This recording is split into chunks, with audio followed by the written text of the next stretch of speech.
चलिए शुरू करते हैं सेट नंबर 3।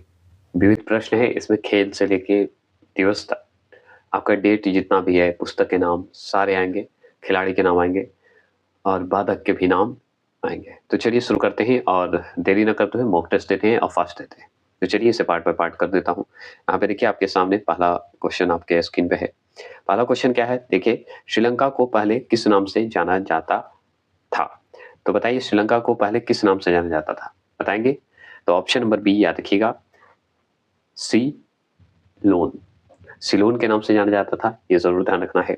ठीक है, आगे चलिएगा। सेकंड क्वेश्चन है आपके सामने कि रोम मतलब इटली, याद रखिए, नगर किस नदी के किनारे बसा है? इटली में रोम जो है वो बताइए किस नदी के किनारे बसा है? तो ऑप्शन नंबर डी जो लगाएंगे वो सही लगाएंगे, टाइबर। टाइबर नदी के किनारे बसा हुआ है। चलिए तीसरा प्रश्न आप देखिए। तीसरा प्रश्न है कि भारत का सबसे पुरानी हॉकी टूर्नामेंट कौन सी है, बताएंगे? तो बेटन कप जो है सबसे पुरानी हॉकी टूर्नामेंट कप है, मतलब याद रखिएगा कप है, बेटन कप है। चौथे प्रश्न है फ्लाइंग सिख के नाम से किसे जाना जाता है? तो फ्लाइंग सिख के नाम से कौन जाने जाते हैं? Option number C, Milkha Singh, है ना। चलिए आगे चलते हैं। पांचवा प्रश्न देखिएगा, संयुक्त राष्ट्र जो है संयुक्त राष्ट्र दिवस बताइएगा कब मनाया जाता है? तो देखिए पूरा डिटेल है, 24 अक्टूबर 1945, याद रखिएगा। तो 24 अक्टूबर को मनाया जाता है। ठीक है, आगे चलिएगा। छठे प्रश्न है, इसका करंट अफेयर जब लाऊंगा तो ये बता दूंगा थीम क्या क्या है, इंपॉर्टेंट है, साल भर का लाऊंगा। देश के प्रथम उपराष्ट्रपति सर्वपल्ली राधाकृष्णन का जन्म दिवस जो है किस रूप में मनाया जाता है? तो शिक्षक दिवस के रूप में मनाया जाता है, टीचर डे के रूप में मनाया जाता है। कब मनाया जाता है? 5 सितंबर को मनाया जाता है। चलिएगा सातवें प्रश्न की बात करते हैं। तो जयदेव द्वारा लिखित ग्रंथ निम्नलिखित में से कौन है, बताइएगा? जयदेव द्वारा लिखित ग्रंथ निम्नलिखित में से कौन है, बताइएगा? तो गीत गोविंद है, आप अच्छे से जानते हैं। एक और किताब का नाम बताइएगा, रति मंजिर, इन्हीं का नाम है, इन्हीं का लिखा हुआ पुस्तक है। आठवां प्रश्न है, लाइफ डिवाइन किसकी प्रसिद्ध रचना है? लाइफ डिवाइन बताइएगा। आठवें प्रश्न का जवाब देंगे तो ऑप्शन नंबर सी जो लगाएंगे अरविंदो घोष, वो सही लगाएंगे। सॉरी बी आंसर लगाइए, सॉरी सी मैंने बोल दिया। नौवां प्रश्न है, धन्वंतरी पुरस्कार किस क्षेत्र में प्रदान किया जाता है? तो धन्वंतरी पुरस्कार की बात होगा तो आप याद रखिएगा डॉक्टर के क्षेत्र में, मतलब चिकित्सा के क्षेत्र में ये दिया जाता है, ये पुरस्कार अवार्ड जो है। ठीक है, 10वां प्रश्न की बात करते हैं। तो नोबेल पुरस्कार जो है किसकी स्मृति में दिए जाते हैं, बताइएगा? नोबेल पुरस्कार जो है किसकी स्मृति में दी जाती है? 10वां प्रश्न बताएंगे तो ऑप्शन नंबर याद रखिएगा, अल्फ्रेड नोबेल के जो है स्मृति में दी जाती है। चलिएगा 11वां प्रश्न है, अंतारा निम्नलिखित में से किस देश की एक प्रमुख न्यूज एजेंसी है? तो देखिए अंतारा जो है आपका जो है इंडोनेशिया का न्यूज एजेंसी है। ठीक है, जो आंसर लगाएंगे डी वो सही लगाएंगे। 12वां प्रश्न क्या है, किस देश का प्राचीन नाम पर्सिया है? तो पर्सिया प्राचीन नाम जो है वो ईरान का है। ठीक है, 12वां प्रश्न का ये हो गया। चलिएगा 13वां प्रश्न को ध्यान से देखेंगे, संयुक्त राष्ट्र संघ के प्रथम महासचिव कौन थे? आप अभी पढ़े संयुक्त राष्ट्र संघ का जो है कब मनाते हैं? तो 24 अक्टूबर को मनाते हैं। और ये बताइए प्रथम महासचिव कौन थे, बता सकते हैं? तो याद रखिएगा त्रिगवेली है, त्रिगवेली है। यहाँ पे कभी कभी दे देता है त्रिगवेली, ठीक है, ये भी ध्यान रखना है। ठीक है, त्रि की जगह पे ट लगा देता है। 14 प्रश्न, अंतरराष्ट्रीय न्यायालय में किस भारतीय ने न्यायाधीश पद को सुशोभित किया, बताइएगा? कौन किया था? ऑप्शन नंबर ए जो लगाएंगे डॉक्टर नगेंद्र सिंह, वो सही लगाएंगे। 15वां प्रश्न है, प्रवादा देखिएगा निम्नलिखित में से कहाँ का मुख्य समाचार पत्र है, बताइएगा? तो इस तरह का जो शब्द है वो आपको मॉस्को मतलब रूस का है, याद रखिएगा। ठीक है, आगे चलिए। 16वां प्रश्न है, यूनेस्को का मुख्यालय कहाँ स्थित है? तो यूनेस्को का मुख्यालय याद है तो आप सुने होंगे यूनेस्को का मुख्यालय पेरिस, फ्रांस का नाम सुने, याद रखिएगा, उसी का मुख्यालय यूनेस्को का। ठीक है, इसका स्थापना दिवस 16 नवंबर 1945 को मनाया जाता है। ठीक है, 16 नवंबर याद रखिए, 16 नवंबर 1945। 17वां प्रश्न है, निम्नलिखित में से किसे किक्को का देश उपनाम से जाना जाता है? किक्को का देश बताइएगा? तो स्कॉटलैंड को माना जाता है, मतलब इसका ही नाम है, उपनाम है। 18वां प्रश्न, दुष्यंत कालिदास की जो है किस रचना में मिलता है? दुष्यंत का जो चर्चा है बताइएगा कालिदास की किस रचना में मिलता है? तो अभिज्ञान शकुंतलम में मिलता है। ठीक है, डी आंसर जो लगाए वो सही लगाए। सेट दे रहे हैं और ये जो है बीपीएससी हो, एनटीपीसी हो, पुलिस का कोई भी एग्जाम दे रहे हो, सभी में ये 30 नंबर का अगर बीपीएससी वाले हैं उनके लिए है, और भी जीके जीएस जो दे रहे हैं वो उनके लिए है। तो मेरा जो भी कंटेंट है वो सिर्फ जीके जीएस पास करवाने के लिए है। एक मिनट चलिएगा, 19वां प्रश्न को ध्यान से सुनेंगे। एशियाई विकास बैंक का मुख्यालय कहाँ स्थित है, जिसे शॉर्ट फॉर्म में एडीबी बोलते हैं? ठीक है, ये ध्यान रखिएगा। तो इसका मुख्यालय बताइएगा, तो याद रखिएगा फिलीपींस में है, मनीला में है, याद रखिएगा। ठीक है, इसका स्थापना दिवस 19 याद रखिए 19 दिसंबर। ठीक है, 19 दिसंबर 1966 को याद रखिएगा स्थापना हुआ था इसका। आगे चलेंगे, 20वां प्रश्न है शांति का प्रतीक है। शांति का प्रतीक क्या है? सफेद कबूतर, है ना। चलिएगा 21 क्वेश्चन नंबर, हजारों झीलों की भूमि के नाम से प्रसिद्ध है कौन? फिनलैंड, इसमें तो सोचना है ही नहीं। चलिएगा 22वां प्रश्न की बात करते हैं, जो चंद्रमा पर मानव भेजने वाला प्रथम देश निम्नलिखित में से कौन है? बताइएगा कौन सा देश है, ये पूछ रहा है आपसे। तो मानव भेजने वाला प्रथम देश कौन सा है बताइएगा। तो याद रखिएगा ऑप्शन नंबर ए संयुक्त राज्य अमेरिका, याद रखिएगा, है ना। 23वां प्रश्न बताइए, ओपेक की स्थापना कब हुई? तो ओपेक की स्थापना अगर देखा जाए तो आप याद रखिएगा 1960 में हुआ था। ठीक है, 1960 में हुआ था, ये ध्यान रखिएगा। और वियना मतलब ऑस्ट्रेलिया, इसका जो है मुख्यालय है।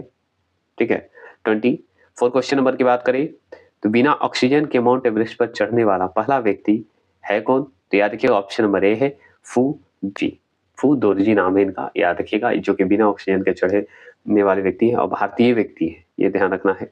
चलिएगा 25 क्वेश्चन नंबर की बात करते हैं, तो जलोटी किस देश की मुद्रा है? जलोटी ऐसा बोला जाता है, यहाँ पे जलोती का इस्तेमाल कर दिया, कोई दिक्कत नहीं है। तो जलोटी किस देश की मुद्रा है बताएंगे? तो ये बताइए पोलैंड का। ठीक है, कहाँ का? पोलैंड का है, याद रखिएगा, पोलैंड का देश का मुद्रा है।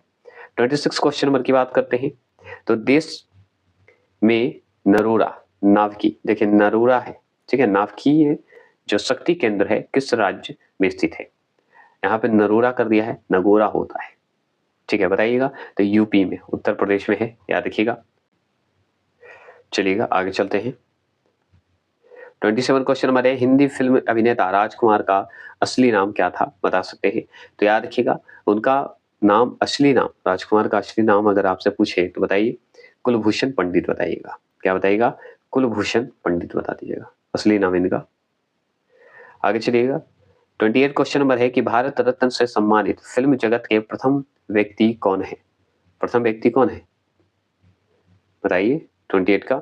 तो सत्यजीत राय, सत्यजीत राय जो है ये याद रखिएगा फिल्म जगत के प्रथम व्यक्ति हैं। क्वेश्चन नंबर है कि प्रोफेसर जो अमर्त्य सेन को किस वर्ष अर्थशास्त्र का नोबेल पुरस्कार मिला? कब मिला था सेन जी को बताइएगा नोबेल पुरस्कार? 29 का आंसर का जवाब देंगे तो याद रखिएगा 1998 में मिला था, याद रखिएगा। ठीक है, 1998। आगे चलिए 30वां प्रश्न है दक्षेस। ठीक है, दक्षेस मतलब सार्क का सदस्य संख्या कितनी है? तो 8 है। कितने हैं सार्क के? 8 सदस्य हैं। कौन कौन है याद रखिएगा सार्क का? याद रखिए अफगानिस्तान है, बांग्लादेश है, भूटान है, भारत है, मालदीव है, नेपाल है, पाकिस्तान और श्रीलंका, याद रखिएगा। और सार्क को ही बोला जाता है दक्षिण एशियाई क्षेत्रीय सहयोग संगठन, है ना, जानते हैं आप। चलिएगा 31वां प्रश्न की बात करते हैं, निम्नलिखित में कौन सा प्रकाश वाहनों को रुकने का संकेत देता है? तो आप अच्छे से जानते हैं, रुकने के लिए लाल और चलने के लिए हरा। क्योंकि मेरा दूसरा प्रैक्टिस सेट नहीं होगा तो उसमें आसानी से आप लगा सकते हैं। ठीक, 32वां प्रश्न है, आराम हराम है यह प्रसिद्ध कथन किससे संबंधित है? तो हम जानते हैं जवाहरलाल नेहरू से है, यही बोले थे पंडित जवाहरलाल नेहरू, आराम हराम है। 33वां प्रश्न है, कॉर्न फ्लावर किस देश का राष्ट्रीय फूल है? बताइएगा। राष्ट्रीय फूल से एक नए क्वेश्चन पूछता है इसलिए जरूरी है, तो जर्मनी से संबंधित है, ये जरूर ध्यान रखना है। 34 क्वेश्चन नंबर की बात करें, निम्नलिखित में से कागजी मुद्रा जारी करने वाला प्रथम देश कौन है? तो हम जानते हैं चीन है, इसमें देरी नहीं करेंगे ये सब चीजों में। 35 क्वेश्चन नंबर बताइए, विश्व उपभोक्ता अधिकार दिवस मनाया जाता है? तो विश्व उपभोक्ता अधिकार दिवस मनाया जाता है 15 मार्च को। आप अच्छे से जानते हैं। चलिएगा 36वां प्रश्न की बात करते हैं, तो जापान की सरकारी रिपोर्ट अथवा प्रकाशन को किस नाम से जाना जाता है? बता सकते हैं? तो हम बताएंगे option number A, Greig book के नाम से जाना जाता है। क्या ये सही है? तो एकदम सही है। ठीक है, चलिएगा 37वां प्रश्न। देखिए 37वां प्रश्न थोड़ा सा कंफ्यूजन है। क्या कंफ्यूजन बताते हैं आगे, तो ये जानिए कि अफगानिस्तान की संसद को जो है कहा जाता है, तो संसद को क्या कहा जाता है बताइए? अफगानिस्तान के संसद को क्या कहेंगे बताइए? तो याद रखिएगा शूरा कहते हैं। इस ऑप्शन के हिसाब से तो ये सही है, लेकिन अब क्या हो गया है, बोलिसी जिरगा हो गया है। क्या है संसद का नाम? जिरगा हो गया है, याद रखिएगा अफगानिस्तान का। ठीक है, पहले शूरा था, ये ध्यान रखना होगा। 38वां प्रश्न है, मुखबरता। मुखबरता निम्नलिखित में से किस देश की एक गुप्तचर संस्था है? बता सकते हैं? तो ये मिस्र की गुप्तचर संस्था मानी जाती है। ठीक है, चलिए 39 क्वेश्चन नंबर का बताइए। 39 क्वेश्चन नंबर है कि अफ्रीका देश घाना का प्राचीनतम नाम क्या है, या क्या था बताइएगा प्राचीनतम नाम घाना का? तो आप गोल्ड कोस्ट का नाम सुने होंगे जब मेरा ऑनलाइन ज्योग्राफी का देखोगे, उसमें इसकी चर्चा है। 40वां प्रश्न है, एशियन ड्रामा के लेखक हैं कौन है? एशियन ड्रामा के लेखक तो गुन्नार जी हैं। गुन्नार याद क्या, मिर्डल है, नाम पूरा है इनका। 41 क्वेश्चन नंबर की बात करते हैं। 41 क्वेश्चन नंबर की बात करते हैं, तो निम्नलिखित में से किस नगर को एम्पायर सिटी, ठीक है, कहा जाता है बताइएगा? तो न्यूयॉर्क को, ऑप्शन नंबर सी, न्यूयॉर्क को कहा जाता है।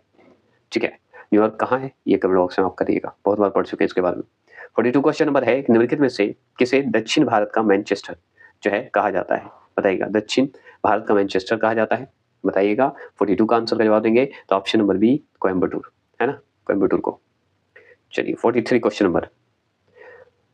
43 क्वेश्चन नंबर है, निम्नलिखित में कौन सा देश जो है एशिया का प्रवेश द्वार कहलाता है बताइएगा? तो ऑप्शन नंबर सी, तुर्की कहलाएगा, तुर्की को ही कहा जाता है। ठीक है, चलिए 44 क्वेश्चन नंबर का जवाब देंगे, संसार में सबसे अधिक वर्षा वाला स्थान कौन है? ऑप्शन नंबर डी, मनीषराम, मेघालय, हम अच्छे से जानते हैं। ठीक है, 44 का। चलिए 45 क्वेश्चन नंबर बताइए, विश्व की सर्वाधिक गहरी झील तो बैकाल झील, इसमें सोचना ही नहीं है सब चीजों में। 46 क्वेश्चन नंबर की बात करते हैं, एक मिनट, 46 क्वेश्चन नंबर की बात करते हैं, बेसबॉल के प्रत्येक पक्ष में कितने खिलाड़ी होते हैं बेसबॉल में बताइए? 46 तो 9 होते हैं। 46 से याद रखिएगा 9 होते हैं, बेसबॉल में 9 खिलाड़ी होते हैं। 47 क्वेश्चन में, आइस हॉकी का खेल परिसर कहलाता क्या है? तो रिंग कहलाएगा और कुछ नहीं। ठीक है, बी हो गए। चलिए 48 क्वेश्चन नंबर की बात करते हैं, तो निम्नलिखित में कौन सा पुरस्कार जो है क्रिकेट का ऑस्कर कहलाता है? तो ये कहलाता है ऑप्शन नंबर ए, आईसीसी पुरस्कार कहलाता है। ठीक है, 49 क्वेश्चन नंबर। 49 क्वेश्चन नंबर है कि पद्मश्री पुरस्कार पाने वाली पहली भारतीय अभिनेत्री कौन थी? तो वो थी नरगिस दत्त, आप जानते हैं। और 50वां प्रश्न और अंतिम प्रश्न क्या है देखिएगा, तो भाभा परमाणु अनुसंधान केंद्र कहाँ पर स्थित है बताइए? तो आप जानते हैं ट्रम्बे का नाम सुने होंगे, जो कि मुंबई में है। तो चलिए आज के लिए इतना ही रखते हैं, फिर मिलते हैं कल आपका नेक्स्ट टॉपिक पे। चलिए, जय हिंद, जय भारत।